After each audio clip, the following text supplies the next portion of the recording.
Hey guys, it's Nick and Keith. I think obviously you're probably not going to be surprised by this. Over the last couple of weeks, we've made hundreds of phone calls. Literally, we kind of keep tabs of them. Hundreds of phone calls.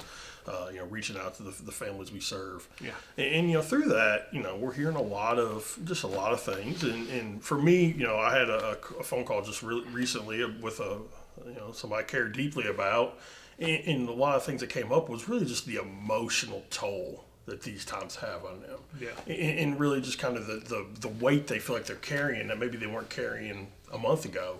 And the speed in which they've taken this load on kind of is a little bit overwhelming, I think, for many people. So I really, and if anybody's ever dealt with Keith, he's the king of analogies. Half the time he doesn't speak in certain terms. It's just always analogies, analogy about an analogy.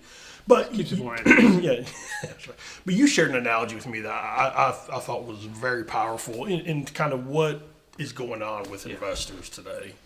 Well, the discussion we're having about the individual you're talking about was, we reviewed their plan, and really we were saying, wow, they're where they need to be, in really good shape. Yeah. We and their reaction was much more of just, as you point out, just emotional, almost probably eating off the media buffet, and then you ingest all those things, and you end up with indigestion. Mm-hmm. And the discussion Nick and I had was, when you're going into what this has kind of become as an economic war, so to speak, and people are worried about, obviously their health care and their health, and they're worried about their financial situation.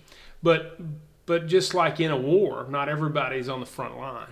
And I think that the presumption is that economically that everybody's going to have the same carnage, that everybody's in the same situation, and the reality is that's just not true.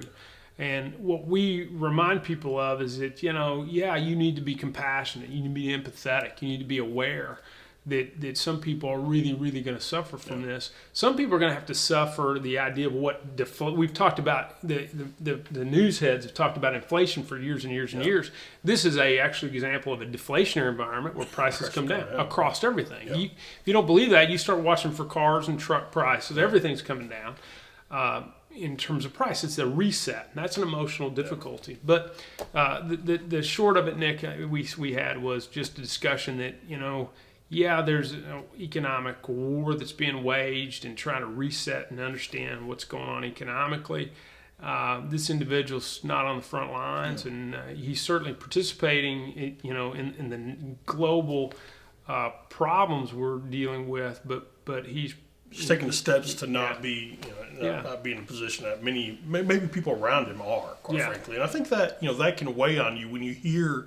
And quite frankly, the conversations at this level typically are so big picture that you don't really get into specifics of exactly what is your income plan. It's more of just like, man, I'm worried, and that you start carrying other people's burden. Yeah, you do.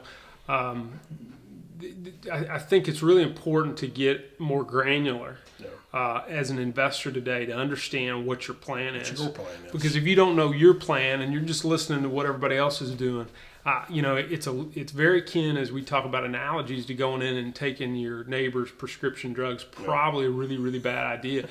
So I would avoid those things. I would really understand. I'm going to contend until my career is over and I'm retired, that buckets are going to be the best way to manage them, and not, organize that in terms of tiers we talk about. It reduces the emotional toll periods like short this. Term. And it really draws out your ability to think in terms of time, and that's how we're wired as individuals. So I think that's real key.